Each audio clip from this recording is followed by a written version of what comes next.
For nearly 2 decades, Mehran Karimi Nasseri considered Charles de Gaulle Airport his home.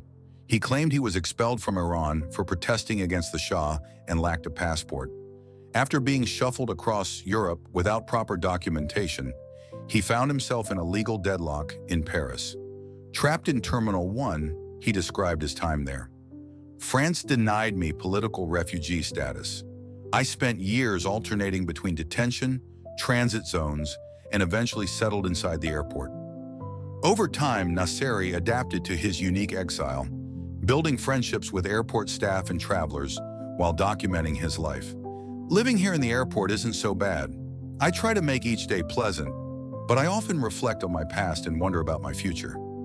His extraordinary story gained international fame and inspired the 2004 movie The Terminal, starring Tom Hanks. "There's a man wandering the terminal in a bathrobe," quips a character in the film. Director Steven Spielberg's company paid Nasseri $250,000 for the rights to his story.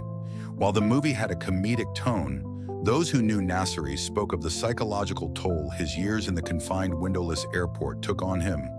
A doctor once described him as fossilized by his situation. "I don't think anyone can endure living like this for over a decade," a friend remarked. Even when Nasseri was eventually granted French residency papers, he declined to leave, remaining in the airport for several more years. He left only after being hospitalized in 2006 and later lived in a Paris shelter. In recent weeks, Mehran Karimi Nasseri had returned to the airport where he spent much of his life.